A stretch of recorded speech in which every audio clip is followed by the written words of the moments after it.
حتما باید بالا شود. چرا؟ این از اخلاق متکبرین است. ما که یگان دم شما مذاق میکنم سر ریش. ما شما کل مسلمان هستیم. تقلید بیگانه برای ما هیچ چیزی روا نیست. یعنی تقلید مردم نارواست ما باید این تقلید نکنیم. پاچه ما باید از بجلک ما بالا باشه. چنانچه گفتم من بار خودم خیال گفته. پایان است. ما بالاش کنم از بجلک باید بالا باشه. چرا؟ این از اخلاق متکبرین است. پیغمبر علیه السلام دو حدیث در اینجا گفته، شاید حدیثات یاد باشه. یک حدیث پیغمبر علیه السلام اینطور است، میگه من شبه به قوم فهو منهم. هر کسی هر قوم خود تشبیه میده از اون قوم میخیزه. یکی پیغمبر علیه السلام میگه هر کسی که دوست داره کتش حشر میشه. ما که خدا و رسول دوست داریم، پیغمبر رسول الله میگه که پاچه باید از بجلک بالا باشه، خصوصا در نماز. اما این که بعض برادران میگن بابا صلات نماز نمیشه، این برای تکبر در منزل در آمد تکبر دیگه ایدار کنه. اینمی کدام مجبوریتی تو کلا رسال کنه سواب زیاده اگه نکنه سواب نماز میشه. این کدام گفته نداره. چرا؟ روز پیغمبر علیه السلام که جسماً زنده بود، اینمی طور مردم ها بی علم بود، در زمین تخریب برای اسلام میکرد. یک آدم جاهل اسلام در مسجد شیشته بود، این آدم عالم که در آمد لنگی خودم موسو کرد، کلاه خودم کلش کشید. یک دانه لنگ براتون بزنم کدام وقت اگه حج رفتین لنگی میتر بزنه، یعنی تنها لنگ بس یعنی میتر بسته کرد دیگر کلاه خودم در روی کلش کشید، تنبانم کشید، پیرانم کشید، لنگی رو کلش شروع کرد در نماز. خلاص گفت چه کردی؟ گفت چرا؟ وی گفت کلاه داشتم کلاه کشیدی. گفت از خاطر تو جاهل. یعنی چون اسلام در نماز برای ما چی گفتن؟ خوب شد که یک اندازه گفته یادم آمد. برادرها در نماز 12 فرض قطعی است. 12 فرض قطعی. بعد او را فرض میگه، بعض او را شرط میگه، بیرونی شرط. در خود نماز بعض رکن میگه، بعض فرض داخلی نماز میگه. 6 فرض که بیرون از نماز است که به نام شرط یا فرض خارجی نماز است. او چیست؟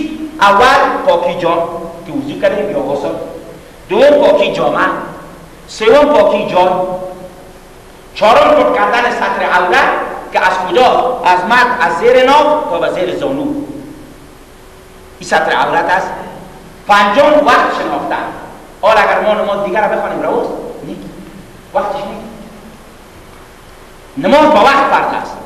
قرآن میگه ان الصلاة کانت علی المؤمنین کتابا موقوتا. و تحقیق نماز فرض است بالای مؤمنان، ای فرض موقوتا، فرض به وقت است، به وقت روا نیست.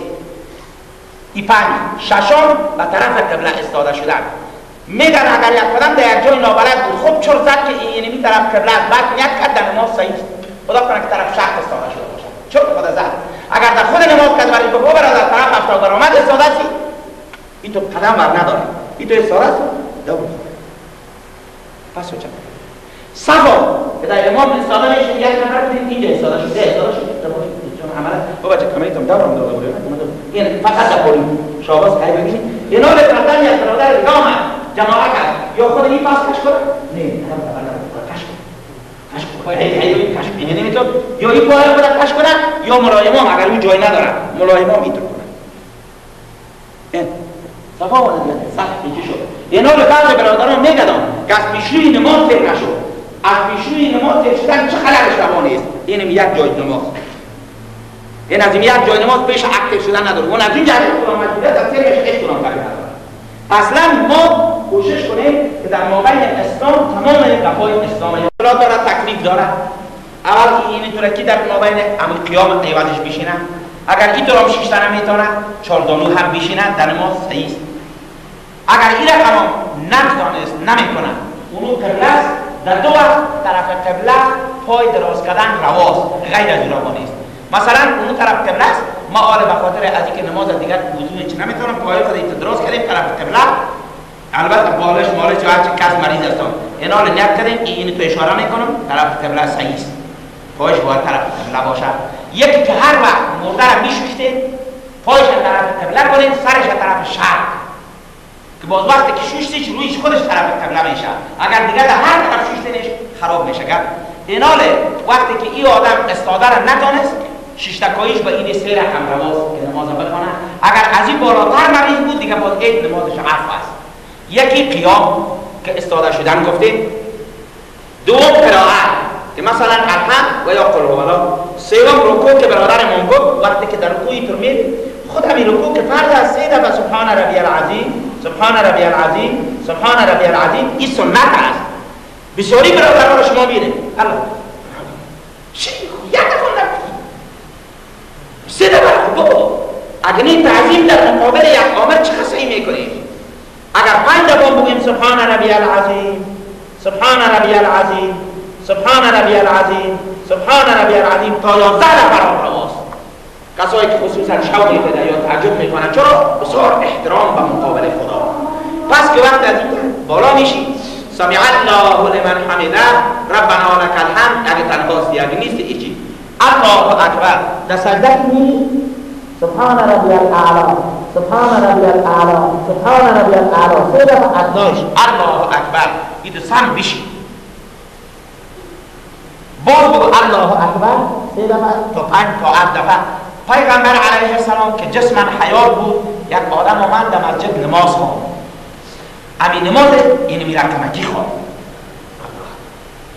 الله پیغمبر برای اون نماز نخوندی پس نماز باز که عین شکل خواند. از این خاطر شما را زحمت دادیم چرا شما جوانای اسلام هستید شما مجاهدین براستی در مقابل نفس و شیطان هستید. باز خواند باز بخوان نماز نخوند. دفعه سیام که خواند گفت پیغمبر چه رقم میکنم؟ یک رقم سال گفت این رقم بخوان سبحان ربی الاعلی سبحان ربی الاعلی سبحان ربی الاعلی الله اکبر حتی تطمئن یعنی تا که آرام بگیره کل جانب. باز بگو الله اکبر سبحان ربی الاعلی سبحان ربی الاعلی سبحان ربی الاعلی الله اکبر تا که اطمینان. در رکوع الله اکبر سبحان ربی العظیم سبحان ربی العظیم سبحان ربی العظیم سمع الله لمن حمده ربنا لك الحمد. اگر تکلیف نداشتی پس دست اینجا گرفتن صحیح نیست یا اینطور علاج بدین یا اینجا بگیرین الله اکبر. وقتی که یکی از درون نماز فرضش یا رکنش قیام شد دومش قرائت شد سومش رکوع است چهارمش سجده است پنجمش ششتن اتحیات است. اگر 2 رکعتی بود در اتحیات اول فرض است اگر 4 رکعتی بود اتحیات دوم فرض است. مثلا چه مانا یک آدم فکرهای ما شما خراب است در خیلی خیلی غماسته نماز 4 رکعت نیت کرده بودم در اتحیات دوم یک دفعه اینطور شدم اینطور شده پس عکس ششتن ندارم. اگر اینطور راست بودم که راست نشده پس میشد که در یادت آمد. چرا؟ وقتی که میگن راست شدی دیگه با او استفاده شدن نداری پس عکس ششتن نداری. اگر نوز اینطور کیستی در یادت آمد پس میشی. اگر نیک در اینطور راست شدی استفاده شدی دیگه خلاص. با کنار در اینجا چی؟ این ترک واجب و تاخیر فرض سجده سهو برای میکنن. سجده سهو نماز 4 رکعتیش پوره بود در 2 رکعتی خیستم بیاد در تحیات از یادم رفت ایناله که در تحیات در 4 رکعتی در دوم تحیات 6 تا تناگذار هستم یعنی تنخواستم اللهم ربنا آتنا فی الدنیا حسنه و فی الاخره حسنه و قنا عذاب النار.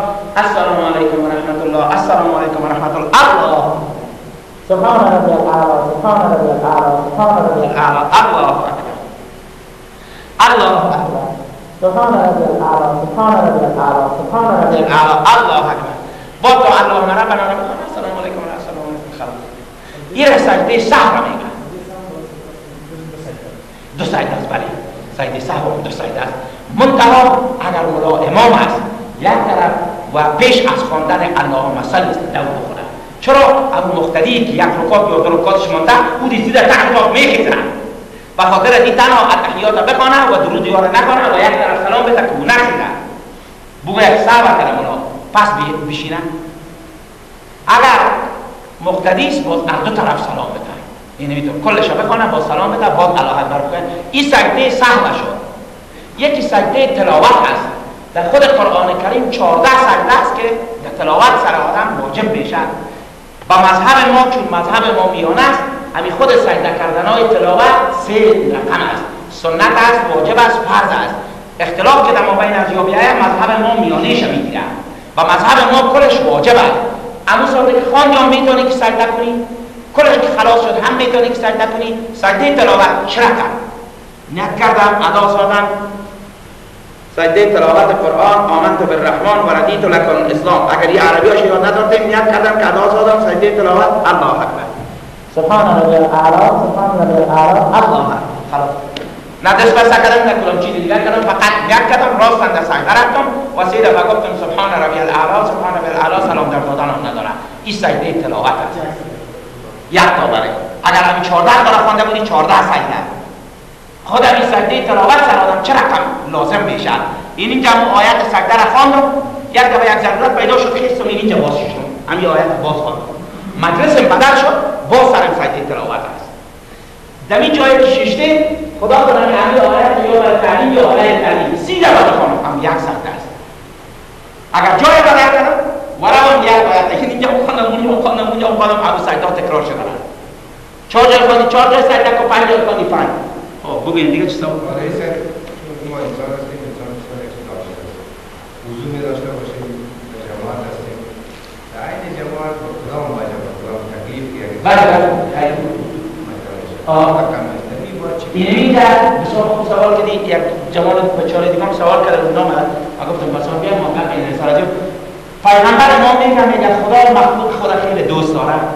خود مخلوق در خود خیلی به اصطلاح ساده است. دیگه گپار دبای خود نمی‌ذاریم. میگه خدا خودش برنامه ماده عاجز است. برای اینکه مردم سرش اشتباهات نکنن، بینی خدا اینی که موقع میگیره که ما بینیم خوب شده. مردم راه میشه. بعد این جماعت است اونی که خدا کمال خریج کنه یا به حالا که شما برا اینا که بینیم ده با برآمده بود دیگه بینی خدا نبود اینجا باز کسی تحقیقش نمیکنه. برای واسه واسطه وزیر خدا کنه. پس اگر ما جماعت هر مشکل است. ابو ربیع مسابقه شد اینا که گرفته هدا باقی خدا تنها بخونه. فرضاً یکانم نماز شام است. آمد که ملاسه در تحیات ششته. 2 رکعت فرض پر از بیشتر شده. رکعت اول کاری نگه. در تحیات بشینه که ملاسه رکعت آخر شام بگیره. باز یک رکعت پر بخونه بشینه باز. باز یک رکعت دیگه خودم پر بخونه باز بشینه. این خود 3 تحیات شد در 3 رکعت. ان 4 تحیات در 3 رکعت است. مثلا چه بابا شما آمدید ملا ششته مجبور هستی بشینید دیگه. حالا خودت ایتنا میگی که دوش ملا میخواد یا سلام داره. ششتی ملاقات یک رکعت دیگه هم کن با تحیات میشینه. نه 3 رکعت. 3 رکعت شد. این 2 تحیات شد. با تو اینا یک رکعت میخونی پس میشینی به خاطر که 2 رکعتت پورا شود. این 3 تحیات شد. باز یک رکعت دیگه تا کنی 4 تحیات. هیچ کدوم کمی نداره. پس پیش خود خالیش هم کدوم کمی نداره.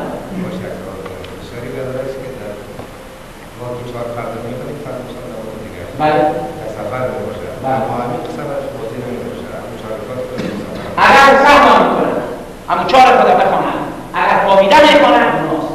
چرا پیغمبر علیه السلام میگه کسی که مسافر میشه اگر نماز 4 رکعتی را 4 رکعت میخونه گناهگار میشه. چرا یک توفیق خدا بخشیده. اینو بگی. اگر روزه میکشه نخوریش اگر توان داره بگیرش. چرا روزه را خود وقتشان نمیافته از اون ثوابش و دیگه شه و قدر معلوم میشه از خواندن خود نماز پر نکنه او ای پر نکنه پورا نکنه 2 رکعت بخونه هرچه که باشه سفری که 3 روزه راه باشه مزار 3 روزه پیشا تیاره نبود موتر نبود اصلا اسلام برای سهولت آمده. این از اینجا تا لوگر خود ما را که برای کی برک نام دارد برای که برک 3 پرال که ما شما میگیم پورا میشه. از اینجا 4 کار سفر پورا میشه. مزار خود 100% پورا میشه ولی خدا کنه در جیب پورا و در دفعه برسه. او مطرح نیست. این یک لطف خداست. ولو این می سفر حتی میگه برای گناه باشه یعنی چه مانه یک قدم میخواه که در جلال آباد برای دوزی کنه باز هم مسلمان خواهد که دوست کافر دوست گناهگار همونجا نماز میخوانه نماز خدا پورا نخوانه. سفر اینمی مفهومش هست که باید آدم نماز در رکعتی. لکن یک سوال دیگه خودم میگم که بعضی برادرها میخواهند مردم گل بزنن میگه در سفر ترک سنت ترکش سنت نیست. نماز چیز مسافر هستیم در اون محترمان ساده میکنه میگه هر از دیگه رکعت نماز ساده بکنید بهتره. اینا رو مثلا نشون باشید به رکعت سنت خودم بخونم. ایناش کدام گناه نداره اما ترک کردنش سنت نیست. اگر وقت میوش حتما بخونم. چرا ترک سنت نیست. بخششش هست. ما پیغمبر علیه السلام میگه که روز محشر شود دفتر نماز مردم خدا تعالی میخواهد. همین فرایضش که کم بود باز ملک میگه کدام دفتر دیگه نداره میگه داره میگه مورا بیارید اول این فرایضش رو پورا نکنه بعد از اون زیادگی نوافل برش ثواب میده. آمین. اللهم افتح لنا بالخير واجعل عواقب امورنا بالخير. خدایا اهل اسلام ما را خوار و ذلیل نگردان. خدای جوانان را بی پرده نسازی. خدای توفیق بندگی برای کل ما نصیب کنی. خدای عادات ما را به عبادت بپذیری. خدای تو تقوا و پرهیزگاری نصیب ما کنی. خدای اهل افغانستان را بی پرده نسازی.